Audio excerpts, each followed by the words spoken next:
नमस्कार दोस्तों, रुक्मिणी क्लासेस के यूट्यूब चैनल में आपका स्वागत है। आज हम कंप्यूटर में एक नया टॉपिक स्टार्ट करेंगे, मेमोरी। मेमोरी को हिंदी में संग्रहण युक्ति कहा जाता है। कंप्यूटर में जितने भी डेटा और स्टोरेज होता है वो मेमोरी में स्टोर किया जाता है। जैसे पहले भी मैंने आपको बताया है कि कंप्यूटर एक सिस्टम है, उसमें क्या होता है कि यूजर एक इनपुट डालता है, यहां से यूजर इनपुट डाल रहा है, ये अपना सीपीयू है। इस सीपीयू में प्रोसेसिंग का कार्य होता है और उसके बाद वो जो डेटा प्रोसेस्ड होता है वो कहीं ना कहीं हमारे कंप्यूटर सिस्टम में स्टोर होता है और उस कंप्यूटर सिस्टम में स्टोर करने के लिए जो जगह यूज की जाती है उसको मेमोरी कहा जाता है। तो विदाउट मेमोरी आज के टाइम में कंप्यूटर कुछ भी नहीं है, क्योंकि जब तक उसमें डेटा स्टोर ही नहीं होगा अपन क्या सूचना प्राप्त करेंगे, कुछ भी नहीं। तो मेमोरी एक इम्पोर्टेंट टॉपिक है, यहाँ से हर एक कंपटीशन में एक आध क्वेश्चन जरूर आता है। तो आज अपन मेमोरी के बारे में डिस्कस करेंगे, डिस्कस करेंगे। तो इसकी परिभाषा करेंगे सबसे पहले, फिर इसके बारे में पढ़ेंगे कितने प्रकार की मेमोरी होती है, कौन कौन सी मेमोरी होती है, किसका क्या क्या यूज होता है। तो सबसे पहले मेमोरी की परिभाषा करेंगे। क्या करते हैं, डेटा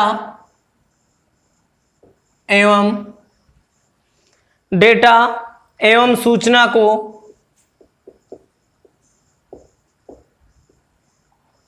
स्टोर करने के लिए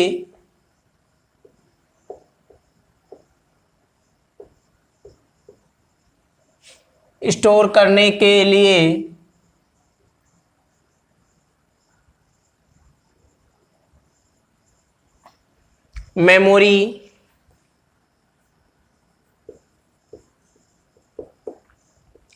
उपकरणों का प्रयोग किया जाता है। क्या होता है, डेटा एवं सूचना स्टोर करने के लिए मेमोरी उपकरणों का प्रयोग किया जाता है। जैसे आज हमने कोई डेटा प्रोसेस किया कंप्यूटर के अंदर और वो डेटा हमारे को 5 दिन के बाद में चाहिए, 5 दिन बाद में चाहिए या 5 वर्ष बाद में चाहिए, तो डेटा कहाँ पे रहेगा कंप्यूटर सिस्टम में, जो हमारी मेमोरी उपकरण है उसी में स्टोरेज रहेगा। और जब भी हमें आवश्यकता पड़ेगी तो वहां से हम डेटा रिट्रीव कर सकते हैं। तो मेमोरी का क्या यूज होता है, डेटा एवं सूचना को स्टोर करने के लिए मेमोरी का यूज किया जाता है। अब हमारे जो कंप्यूटर सिस्टम होता है उसमें जो कोई भी सूचना या डेटा स्टोर होता है, स्टोरेज जो होता है वो बाइनरी में स्टोर होता है। तो क्या होगा, नोट कर लीजिए कि कंप्यूटर सिस्टम में या मेमोरी में डेटा स्टोरेज बाइनरी रूप में स्टोर किया जाता है। क्यों? क्योंकि हमारा जो कंप्यूटर सिस्टम है वो केवल 0 और 1 की भाषा ही समझता है, जिसे क्या बोलते हैं, मशीनी भाषा, मशीनी भाषा। तो क्या होता है, जितने भी स्टोरेज होते हैं वो 0 और 1 के फॉर्मेट में कंप्यूटर सिस्टम में या मेमोरी में स्टोर होते हैं। और उसका रीजन है कि हमारा जो सिस्टम होता है वो केवल मशीनी भाषा ही समझता है।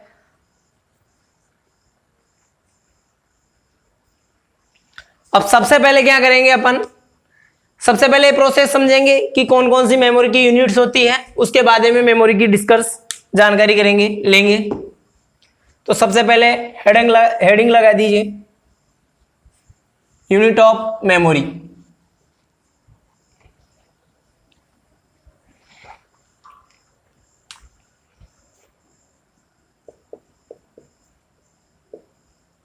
यूनिट ऑफ मेमोरी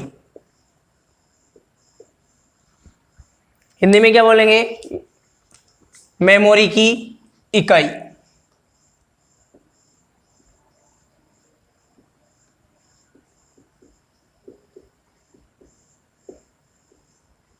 मेमोरी की इकाई इनिशियल स्टार्ट करेंगे। कंप्यूटर सिस्टम में जितने भी हमारी सूचना या प्रोसेस डेटा होता है वो 0 और 1 की लैंग्वेज में स्टोर होता है, मैंने पहले भी बताया आपको। तो क्या होगा, या तो 0 या 1 की फॉर्मेट में स्टोर होगा मेमोरी में, और ये जो 0 और 1 है ये मेमोरी की सबसे छोटी यूनिट है। क्या होती है, जिसे क्या बोलते हैं, बिट। या तो 0 या 1, क्या बोलते हैं, 0 या 1। 0 और 1 फॉर्मेट में कंप्यूटर में स्टोर होता है, और 0 और 1 मेमोरी की सबसे छोटी इकाई होती है। जैसे मैंने कोई भी अक्षर या अल्फाबेट या कोई न्यूमेरिक संख्या मेमोरी कंप्यूटर से एंटर की है, जैसे मैंने ए एंटर किया, तो दोस्तों ए एंटर करूंगा तो ए कम से कम कितनी बिट से मिलके बनेगा, 8 बिट। किससे मिलके बनेगा, 8 बिट से। और वैसे 0 और 1 जो हमारे फॉर्मेट है मशीनी भाषा के, वो कितना स्टोर करते हैं, 1 बिट।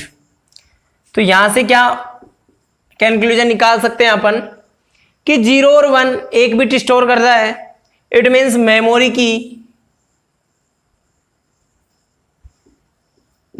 की सबसे छोटी इकाई कौन सी है, बिट। मेमोरी की सबसे छोटी इकाई कौन सी है, बिट। और जब भी अपन कोई डेटा एंटर करते हैं, कोई भी अल्फा न्यूमेरिक या कैरेक्टर, कोई भी अक्षर, कोई भी एंटर करते हैं हम कीबोर्ड से, तो मिनिमम से मिनिमम वो एक अक्षर एंटर करने के लिए, एक न्यूमेरिक एंटर करने के लिए 8 बिट स्टोरेज ऑक्यूपाई करता है। तो मेमोरी की सबसे छोटी यूनिट क्या हो जाती है, बिट। और स्टोरेज की, क्योंकि स्टोरेज कम से कम मैं एक अक्षर तो लिखूंगा ना या तो एक कैरेक्टर लिखूंगा या एक न्यूमेरिक डेटा लिखूंगा, तो दोनों में से कुछ भी लिखूंगा तो स्टोरेज कम से कम क्या होगा, 8 बिट। और इस 8 बिट से मिलके क्या बनता है, 1 बाइट। क्या बनता है, 8 बिट बराबर 1 बाइट। तो स्टोरेज करने के लिए, मेमोरी में स्टोरेज करने के लिए कम से कम 8 बिट की आवश्यकता होगी, और जिसे हम क्या बोलते हैं, बाइट। तो स्टोरेज की, मेमोरी की सबसे छोटी इकाई क्या हो जाती है, बिट। और स्टोरेज की सबसे छोटी इकाई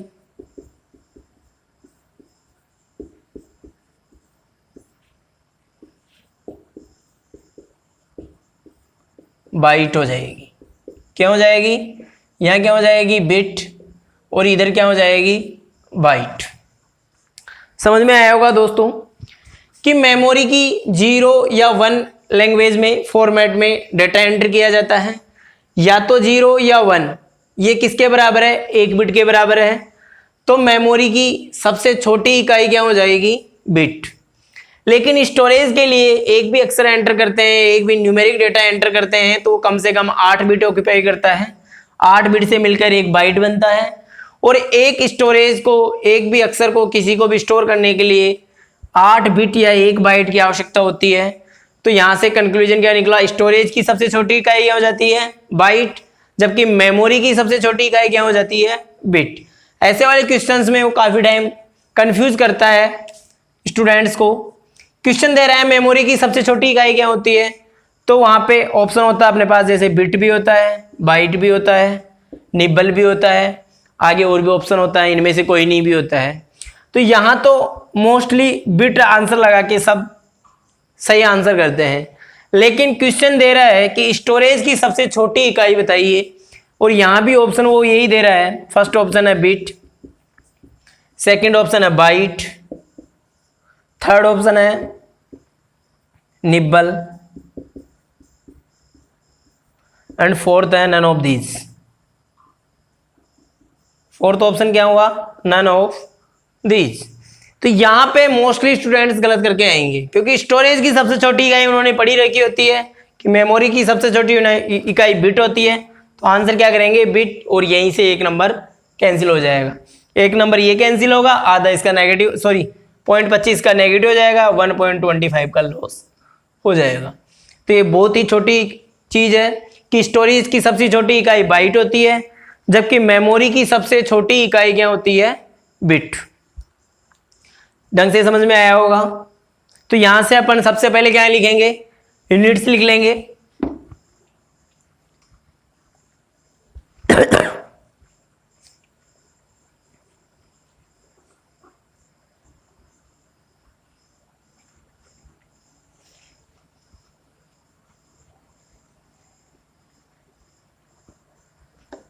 तो इकाई में क्या होगा, सबसे पहले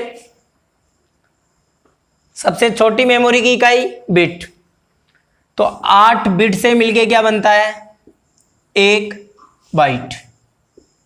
क्या मिलता है, 1 बाइट। 1024 बाइट। 1 किलोग्राम में कितना ग्राम होता है, 1 kg equals to 1000 gram. 1 kg में 1000 ग्राम होता है। तो यहां पे थोड़ा हिंट मिल जाएगा कि यहां पे 1024 1024 का हिंट याद रखेंगे। और वो कैसे याद रखेंगे, 1 kg से। 1 kg में 1000 ग्राम होता है और मेमोरी में 1024 होता है। तो 8 bit equals to 1 byte, 1 byte होता है। 1024 बाइट इक्वल्स टू 1 KB। क्या होगा, 1 KB। और KB की फुल फॉर्म क्या होती है, किलो बाइट।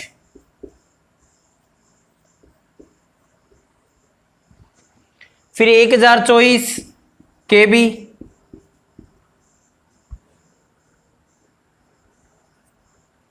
इक्वल्स टू क्या होता है, 1 MB, मेगा बाइट। फिर 1024 megabyte equals to 1 GB, giga byte. उसी प्रकार 1024 GB किसके बराबर होगा, 1 TB के, टेरा बाइट। यहां तक सब नॉर्मल चलता है। 8 बिट बराबर 1 बाइट हो जाता है। ये मेमोरी की सबसे छोटी यूनिट होती है, वो स्टोरेज की सबसे छोटी इकाई होती है। 1024 बाइट इक्वल्स टू 1 KB हो जाता है। 1024 KB इक्वल्स टू 1 MB हो जाता है। 1024 MB इक्वल्स टू 1 GB हो जाएगा। और 1024 GB इक्वल्स टू 1 TB हो जाएगा। मोस्टली क्वेश्चंस यहीं से पूछे जाते हैं। जितने भी कॉम्पिटिशन से एग्जाम्स होते हैं मोस्टली यहीं से क्वेश्चन पूछा जाता है। लेकिन आजकल एग्जामिनर बहुत एडवांस हो गया है, तो यहाँ से आगे जो भी कुछ और स्टोरेज यूनिट्स है हमारी, उनको भी मैं लिखा देता हूँ, क्योंकि वो भी एग्जाम्स में पूछ सकता है। क्योंकि आजकल जो हमारा जो छटनी का जो होता है प्रोसेस, वो बहुत ही कॉम्पिटिटिव हो गया है। तो इसके आगे वो लिख लीजिए, 1024 TB equals to 1 petabyte, PB। क्या लिखेंगे, petabyte. 1024 PB equals to 1 exabyte. क्या होगा, 1 एक्साबाइट, एक्साबाइट। यहां तक नोट डाउन कर लीजिए। आगे एक आध और है, वो भी मैं लिखवा दूंगा आपको।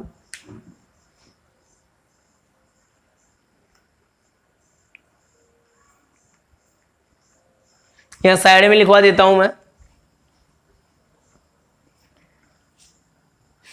1024 एक्साबाइट इक्वल्स टू 1 जोटाबाइट।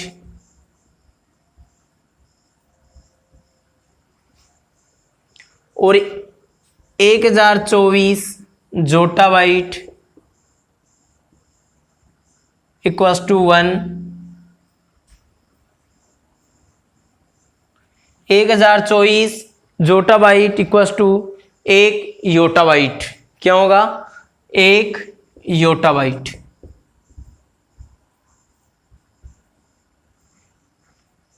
ये अधिकतम स्टोरेज डिवाइस है, कैपेसिटी है, सॉरी डिवाइस नहीं, अधिकतम स्टोरेज कैपेसिटी है मेमोरी की। 8 बिट बराबर 1 byte, 1024 byte equals to 1 KB 1 kilobyte, 1024 kilobyte equals to 1 megabyte, 1024 megabyte equals to 1 gigabyte, 1024 gigabyte equals to 1 terabyte, और 1024 TB टेराबाइट बराबर क्या होगा 1 पेटाबाइट। 1024 पेटाबाइट किसके बराबर होगा 1 एक्साबाइट के, और 1024 एक्साबाइट 1 जोटाबाइट के बराबर होगा। 1024 जोटाबाइट 1 योटाबाइट के बराबर होगा। यहां तक नोट डाउन कर लीजिए। यहां से दोस्तों काफी क्वेश्चंस पूछे जाते हैं। यहां से 3 तरीके के क्वेश्चंस बनते हैं। सबसे पहला वो क्वेश्चन पूछता है कि इसको इंक्रीजिंग ऑर्डर में जमाइए, इंक्रीजिंग ऑर्डर। दूसरा बोल देगा डिक्रीजिंग ऑर्डर में।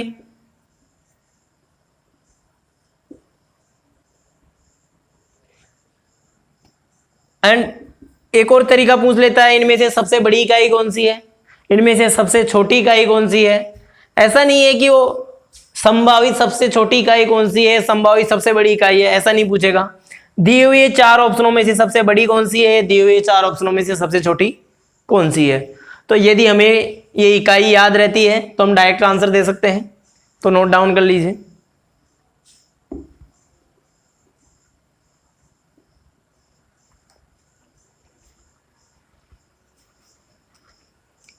एक यहां पे नोट करके एक और चीज लिख लिए, 4 बिट। 4 बिट किसके बराबर होती है 1 निब्बल के। ये क्वेश्चन भी काफी टाइम पूछा गया है।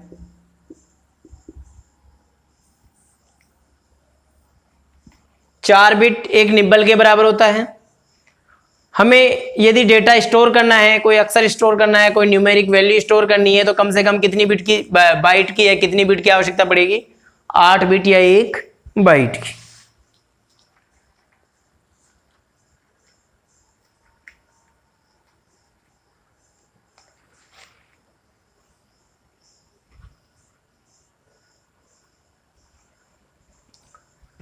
एक बार वापस रिवीजन कर लेते हैं। 8 बिट बराबर 1 बाइट होती है। 1024 बाइट बराबर 1 किलोबाइट होता है। 1024 किलोबाइट इक्वल्स टू 1 मेगाबाइट हो जाएगा। 1024 मेगाबाइट 1 GB के बराबर हो जाएगा। 1024 GB 1 TB के बराबर हो जाएगा। और 1024 TB 1 PB के बराबर, पेटाबाइट के बराबर हो जाएगा। 1024 पेटाबाइट हेक्साबाइट के 1 हेक्साबाइट के बराबर हो जाएगा। और 1024 एक्साबाइट 1 जोटाबाइट के बराबर होगा।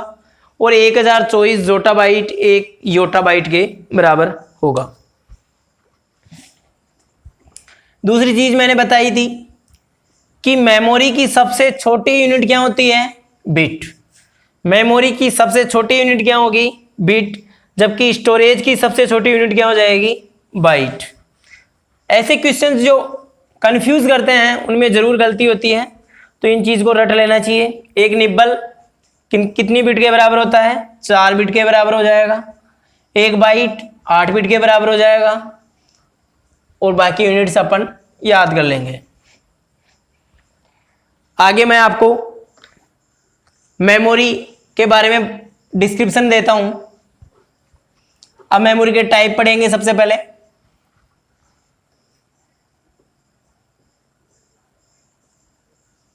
मेमोरी कितने प्रकार की होती है, मेमोरी 2 प्रकार की होती है। एक होती है प्राइमरी मेमोरी,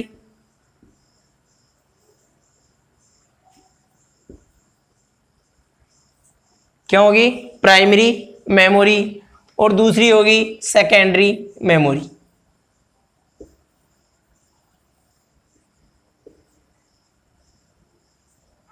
क्या होगा, फर्स्ट टाइप है primary memory and second type है सेकेंडरी मेमोरी।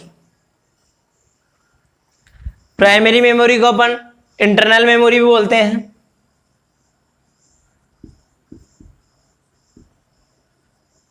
Internal memory.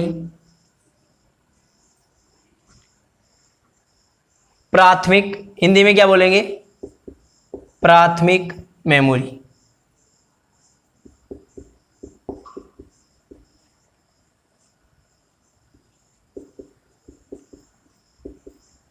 और इसे क्या बोलेंगे, आंतरिक मेमोरी।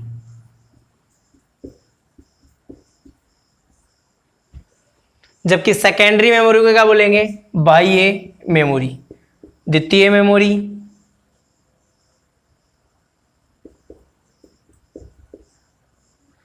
या बाह्य मेमोरी।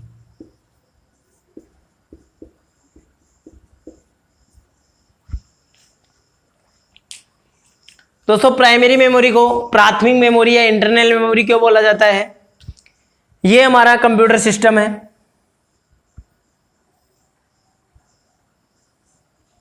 ये हमारा कंप्यूटर सिस्टम है, यहां पे ये हमारा सीपीयू है, और सीपीयू से सीधे संपर्क में होने के कारण प्राइमरी मेमोरी, ये सेकेंडरी मेमोरी।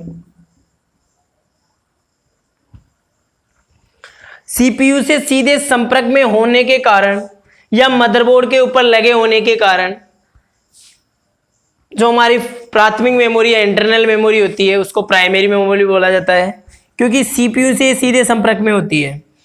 जब भी कोई डेटा या सूचना प्रोसेस की जाती है तो सबसे पहले जब कंप्यूटर सीपीयू को डिमांड होती है किसी भी आइटम की या किसी भी डेटा की, तो सबसे पहले कहाँ पे चेक करेगा, रैम में, कि रैम में वो चीज़ है या नहीं है।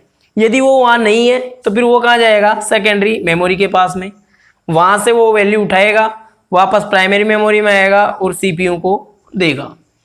तो ये क्या होता है कि सीपीयू से सीधे संपर्क होने के कारण सीपीयू से सीधे संपर्क होने के कारण या हमारा जो मदरबोर्ड होता है, जितने भी हमारे इक्विपमेंट्स होते हैं, इलेक्ट्रॉनिक इक्विपमेंट्स होते हैं, वो किसके ऊपर लगे होते हैं, मदरबोर्ड के ऊपर। सीपीयू भी मदरबोर्ड के ऊपर होता है, रैम भी मदरबोर्ड के ऊपर होती है। ये हमारे जो जितने भी इलेक्ट्रॉनिक्स हैं, इलेक्ट्रॉनिक आइटम हैं, वो एक मदरबोर्ड पे लगे होते हैं, और ये प्राइमरी मेमोरी हमारी वो भी उसी मदरबोर्ड पे लगी होती है। तो सीपीयू से सीधे संपर्क होने के कारण या मदरबोर्ड के ऊपर ही लगे होने के कारण इसे इंटरनल मेमोरी या प्राथमिक मेमोरी कहा जाता है। लिख लीजिए प्राइमरी मेमोरी में कि सीपीयू के साथ या मदरबोर्ड के ऊपर लगे होने के कारण ही सीपीयू के साथ सीधे संपर्क व मदरबोर्ड के साथ लगे होने के कारण ही इसे प्राथमिक मेमोरी या इंटरनल मेमोरी कहा जाता है।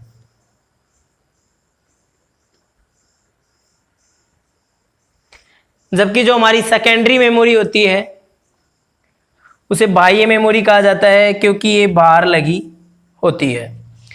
सेकेंडरी मेमोरी को बाह्य मेमोरी कहा जाता है। मदरबोर्ड के बाहर स्थापित होने के कारण सेकेंडरी मेमोरी को बाह्य मेमोरी कहा जाता है। तो दोनों का अंतर समझ में आया होगा कि जो प्राइमरी मेमोरी होती है, एक तो सीपीयू के सीधे संपर्क में होती है, सेकंड चीज ये मदरबोर्ड के ऊपर ही स्टोर होती है, मदरबोर्ड के ऊपर ही यूं लगी होती है। ये एक हमारी मेमोरी है, ये रैम है, ये रैम के ऊपर ऐसे ये रैम का डायग्राम है। ऐसी रैम होती है, जो रैम के जो हमारा खाना बना हुआ आता है वहाँ लगाया जाता है इसको। तो क्या होगा कि सीपीयू से सीधे संपर्क में होने के कारण प्राइमरी मेमोरी को प्राथमिक मेमोरी या इंटरनल मेमोरी कहा जाता है। जबकि जो सेकेंडरी मेमोरी होती है वो क्या होता है, मदरबोर्ड के ऊपर लगी नहीं होके बाहर लगी होती है, इसी वजह से इसको बाह्य मेमोरी कहा जाता है। इसके बारे में अब आगे अपन और आगे डिटेल में बात करेंगे। अपन मेमोरी के टाइप्स पढ़ेंगे, जिसमें प्राइमरी मेमोरी और सेकेंडरी मेमोरी होगा। फिर उसके बाद में प्राइमरी मेमोरी के टाइप्स पढ़ेंगे, सेकेंडरी मेमोरी के टाइप्स पढ़ेंगे। लेकिन आज के लिए इतना ही, धन्यवाद। आगे की क्लास कल करेंगे।